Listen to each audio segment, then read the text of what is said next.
আজ আমি আপনাদের সাদা ধপধপে আর নরম তুলতুলে সুজির মালাই কেক বানানো দেখাবো। আর এই মালাই কেকটা বানানো কিন্তু একেবারেই সহজ, খেতে কিন্তু খুবই ভালো হয়। বাড়িতে মালাই কেকের রেসিপিটা একবার হলেও বানিয়ে দেখতে পারেন, আশা করি আপনাদেরও কিন্তু খুবই ভালো লাগবে। নমস্কার, আমি রুমি, আপনাদের সবাইকে আবারও একটা দারুণ স্বাদের কেকের রেসিপিতে স্বাগত। শেষ পর্যন্ত দেখার জন্য আপনাদের কাছে অনুরোধ রইল। তো চলুন দারুণ স্বাদের নরম তুলতুলে সুজির মালাই কেকটা বানানো শুরু করা যাক। প্রথমে একটা মিক্সিং বোল নিয়েছিলাম, তার মধ্যে দিয়ে দিলাম মেজারিং কাপের হাফ কাপ সুজি। এখানে 100 গ্রাম সুজি আছে। এবার যতটা আমি সুজি নিয়েছি তার কম আমি চিনি দিয়ে দিচ্ছি, মানে হাফের একটু বেশি। এখানে মোটামুটি 70 গ্রামের মতন চিনি আছে। এখন আমি এর মধ্যে দিয়ে দিচ্ছি কিছুটা পরিমাণ নারকেলের গুঁড়ো। আর এখানে কিন্তু আমি নারকেলের গুঁড়োটা দোকান থেকে কিনেছি, আপনারা চাইলে নারকেল কুড়াও দিতে পারেন, আর না হলে নাও দিতে পারেন, কোনো অসুবিধা নেই। অল্প একটু নারকেলের গুঁড়ো দিয়েছি, যেহেতু মালাই কেক খেতে অনেক বেশি ভালো লাগবে। এখন শুকনো উপকরণগুলোকে খুব ভালো করে মিশিয়ে নিতে হবে। শুকনো উপকরণগুলোকে খুব ভালো করে মিশিয়ে নিয়েছিলাম। এবার মেজারিং কাপের হাফ কাপ আমি লিকুইড দুধ নিয়েছি। দুধটা কিন্তু অল্প একটু দিয়ে দিলাম আর খুব ভালো করে মিশিয়ে নিলাম। আপনারা দেখুন মিশ্রণটা কিন্তু বেশ শুকনো আর ঝরঝরে হয়ে আছে। এবার বাকি যে দুধটা আছে সেটাও কিন্তু দিয়ে দিয়েছি। তারপর খুব ভালো করে মিশিয়ে নিতে হবে। আর এই সময় আমি দিয়ে দেবো 2 চামচ ময়দা। ময়দা কিন্তু খুব বেশি দেওয়ার দরকার নেই, 2 চামচের মতন ময়দা দিলেই হবে। তাহলে কেকটা কিন্তু আরো খুব সুন্দরভাবে রেডি হবে আর ভেঙেও যাবে না। এইভাবে 2 চামচ ময়দা দিয়ে দিলাম। ময়দাটাও কিন্তু খুব ভালো করে মিশিয়ে নিতে হবে। আর এরকমই একটা মিডিয়াম ঘনত্বের ব্যাটার রেডি করে নিতে হবে। সমস্ত কিছু খুব ভালো করে মেশানো হয়ে গেছে। মিশ্রণটাকে এইভাবে প্রায় 5 মিনিটের মতন রেখে দেবো। এতে চিনিগুলো মেল্ট হয়ে যাবে আর সুজিগুলোও কিন্তু নরম হয়ে যাবে। এখানে কিন্তু আমি উষ্ণ গরম দুধ নিয়েছি, আপনারা চাইলে রুম টেম্পারেচারের দুধও নিতে পারেন। একটু গরম দুধ দিলে চিনিগুলো কিন্তু অনেক তাড়াতাড়ি গলে যায় আর সুজিগুলো কিন্তু অনেক তাড়াতাড়ি নরম হয়ে যায়। 5 মিনিট এইভাবে রেখে দিয়েছিলাম। আপনারা দেখুন মিশ্রণটা কিন্তু আগের থেকে আরো ঘন হয়ে গেছে, কারণ সুজিগুলো কিন্তু বেশ নরম হয়ে গেছে। এই সময় মিশ্রণটাকে একবার খুব ভালো করে ফেটিয়ে নিতে হবে।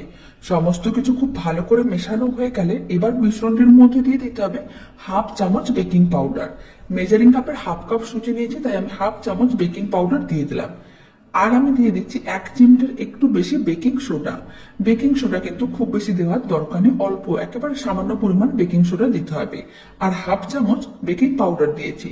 বেকিং সোডা ও বেকিং পাউডারটা কিন্তু খুব ভালো করে মিশিয়ে নিতে হবে। আর খুব ভালো করে মিশিয়ে নেওয়ার পরে মিশ্রণটাকে 2-3 মিনিট খুব ভালো করে ফেটিয়ে নিতে হবে। এখন কেকের মিশ্রণটাকে এক সাইডে রেখে দিলাম। আর কেকটা আমি এরকম একটা স্টিলের পাত্রের মধ্যে বানাবো। তার জন্য স্টিলের একটা পাত্র নিয়েছি আর অল্প পরিমাণ তেল নিয়ে তেলটাও কিন্তু খুব ভালো করে ব্রাশ করে নিলাম। আর ওইদিকে আমি একটা বাটার পেপার আগে থেকেই কেটে রেখেছিলাম পাত্রটির মাপ নিয়ে। এখন সেই যে বাটার পেপারটাকে পাত্রটির উপরে রেখে দিয়েছি।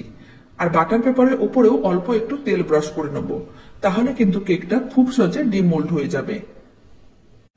খুব ভালো করে তেলটা ব্রাশ করে নিয়েছিলাম। এখন আমি যে মিশ্রণটা রেডি করে রেখেছি সেই মিশ্রণটাকে আর একবার খুব ভালো করে ফেটিয়ে নেব। তারপরে পাত্রটির মধ্যে দিয়ে দিয়েছি। আপনারা কিন্তু যে কোনো ধরনের পাত্রের মধ্যে দারুণ স্বাদের এই নরম তুলতুলে মালাই কেকের রেসিপিটা বানিয়ে দেখতে পারেন। খুব সহজে কিন্তু বানানো যায়, আর বানানোর জন্য খুব বেশি টাইমেরও প্রয়োজন পড়ে না। খুব কম সময়ের মধ্যে কেকটা রেডি হয়ে যায়। এবার পাত্রটিকে এইভাবে একটু ট্যাপ করে নিতে হবে, যাতে ভেতরে কোনো রকম হাওয়া না থাকে। কেকের পাত্রটি একেবারে রেডি, এক সাইডে রেখে দিচ্ছি। এবার একটা কড়াইতে কিছুটা পরিমাণ জল নিয়েছিলাম। মিডিয়াম ফ্লেমে জলটাকে খুব ভালো করে গরম করে নিয়েছি। কড়াই ঢাকনাটা খুলে নিলাম। এখন কড়াইয়ের মাঝখানে এরকম একটা স্ট্যান্ড রেখে দিতে হবে। আর যে কেকের পাত্রটা রেডি করে রেখেছি সেই কেকের পাত্রটা কিন্তু স্ট্যান্ডের উপরে এইভাবে বসিয়ে দিলাম। তারপরে কড়াইয়ের ঢাকনাটা বন্ধ করে দিতে হবে। ফ্লেমটা কিন্তু মিডিয়ামেই থাকবে। মিডিয়াম ফ্লেমে 10 মিনিটের মতন রান্না করে নিলে কেকটা কিন্তু রেডি হয়ে যাবে। আর এই সময় কড়াইয়ের ঢাকনার মধ্যে যে একটা ছোট্ট ছিদ্র আছে সেটাকে কিন্তু একটা কাগজের টুকরো দিয়ে বন্ধ করে দিতে হবে, যাতে ভেতরের হাওয়া বাইরে না বেরোতে পারে। আর মিডিয়াম ফ্লেমে এইভাবে 10 মিনিটের মতন রান্না করে নিয়েছি। এই সময় কিন্তু ঢাকনা খোলা যাবে না, 10 মিনিট এইভাবে রেখে দিতে হবে। 10 মিনিট পরে আমি আপনাদের দেখাচ্ছি। 10 মিনিট মিডিয়াম ফ্লেমে রান্না করে নিয়েছিলাম। এখন কড়াইয়ের ঢাকনাটা খুলে নিয়েছি। আপনারা দেখুন কেকটা কিন্তু সাইজে অনেকটাই বড় হয়ে গেছে। আর যেহেতু এখানে খুব বেশি বড় কেক বানাচ্ছি না, তাই 10 মিনিটের মধ্যে কিন্তু রেডি হয়ে যায়। এবার কেকটা একটু চেক করে নিতে হবে। তার জন্য এরকম একটা স্টিক নিয়েছিলাম। স্টিকটা কেকের মধ্যে দিয়ে চেক করে দেখে নিলাম। আপনারা দেখুন স্টিকটা কিন্তু একেবারেই পরিষ্কার, তার মানে বুঝে নিতে হবে কেকটা কিন্তু খুব সুন্দরভাবে রেডি হয়ে গেছে। আর যদি স্টিকের গায়ে কিছু লেগে থাকে তাহলে কিন্তু আবারও কড়াই ঢাকনা বন্ধ করে মিডিয়াম ফ্লেমে এইভাবে আরো 5 মিনিট রান্না করে নিতে হবে। যেহেতু আমি এখানে খুব বেশি বড় কেক বানাইনি, তাই কিন্তু 10 মিনিটে রেডি হয়ে গেছে। কেকটা যদি বড় হয় তাহলে কিন্তু 25-30 মিনিটের মতনও সময়ের প্রয়োজন পড়বে। এখন কিন্তু কড়াইটাকে এক সাইডে রেখে দিচ্ছি, কেকটা ঠান্ডা হওয়ার জন্য অপেক্ষা করব। কেকটা ওইদিকে ঠান্ডা হচ্ছে আর এইদিকে আমি মালাইটা রেডি করে নেবো। কড়াইতে আমি মেজারিং কাপের 1 কাপ দুধ নিয়েছিলাম, মানে 200 ml দুধ নিয়েছিলাম। তার মধ্যে দিয়েছিলাম 3 চামচ গুঁড়ো দুধ। গুঁড়ো দুধটা কিন্তু খুব ভালো করে মিশিয়ে নিতে হবে। ফ্লেমটা কিন্তু মিডিয়াম টু লোতেই আছে। দুধটা যখন হালকা গরম হয়ে গেছিল তখনই কিন্তু গুঁড়ো দুধটা দিয়েছি। আর লো ফ্লেমে গুঁড়ো দুধটাকে খুব ভালো করে মিশিয়ে নিতে হবে। হাই ফ্লেমে যদি মেশানো হয় তাহলে কিন্তু গুঁড়ো দুধগুলো দলা পাকিয়ে যেতে পারে, তাই লো ফ্লেমে খুব ভালো করে মিশিয়ে নিয়েছি। এখন আমি দুধের মধ্যে দিয়ে দিচ্ছি কিছুটা পরিমাণ চিনি। এখানে আমি 3 চামচের মতন চিনি দিয়ে দিচ্ছি। চিনি কিন্তু খুব বেশি দিচ্ছি না, যেহেতু আমি 3 চামচ গুঁড়ো দুধ দিয়েছি তাই অনেকটাই কিন্তু মিষ্টি হয়ে যায়, তাই আমি 3 চামচের মতন চিনি দিয়েছি। আপনারা বেশি মিষ্টি পছন্দ করলে আরো বেশি পরিমাণ চিনিও দিতে পারেন। এবার চিনিটাও কিন্তু খুব ভালো করে মিশিয়ে নিলাম। এবার মিশ্রণটাকে খুব ভালো করে ফুটিয়ে ঘন করে নিতে হবে। 2-3 মিনিট এইভাবেই নাড়াচাড়া করলে মিশ্রণটা কিন্তু ঘন হয়ে যাবে। যেহেতু মিশ্রণটার মধ্যে গুঁড়ো দুধ আছে তাই মালাইটা বানাতে খুব বেশি টাইমের প্রয়োজন পড়বে না। 3 মিনিটের মধ্যে মালাইটা কিন্তু রেডি হয়ে যাবে। আর এইভাবে কিন্তু নাড়াচাড়া করে রাখতে হবে যাতে মিশ্রণটা কড়াইতে আটকে না যায়। 3 মিনিটের মতো মিডিয়াম ফ্লেমে রান্না করে নিয়েছিলাম। এখন কিন্তু ফ্লেমটা অফ করে দিয়েছি। মালাইটা কিন্তু আগে থেকে একটু ঘন হয়ে গেছে আর ঠান্ডা হওয়ার পরে আরো একটু ঘন হয়ে যাবে, তাই কিন্তু ফ্লেমটা অফ করে দিয়েছি। আর এই সময় মালাইয়ের মধ্যে আমি দিয়ে দিচ্ছি 1 চামচ নারকেলের গুঁড়ো। নারকেলের গুঁড়োটা কিন্তু একেবারেই অপশনাল, আপনারা চাইলে দিতেও পারেন নাও দিতে পারেন। নারকেলের গুঁড়োটাও কিন্তু খুব ভালো করে একসঙ্গে মিশিয়ে নিতে হবে। এবার আমি মালাইটাকে এক সাইডে রেখে দিচ্ছি আর ঠান্ডা হওয়ার জন্য অপেক্ষা করব। আর ওইদিকে কেকটাও কিন্তু ঠান্ডা হয়ে গেছে।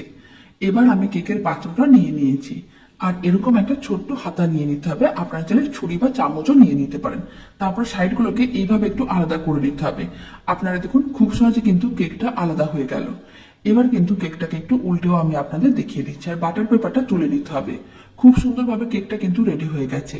এবার কেকটাকে একটা প্লেটের মধ্যে নিয়ে নিতে হবে আর কেকটা দিয়ে কেকের ওপরটাকে এইভাবে কয়েকটা ছিদ্র করে দিতে হবে যাতে মালাইটা খুব ভালোভাবে কেকের মধ্যে চলে যায়।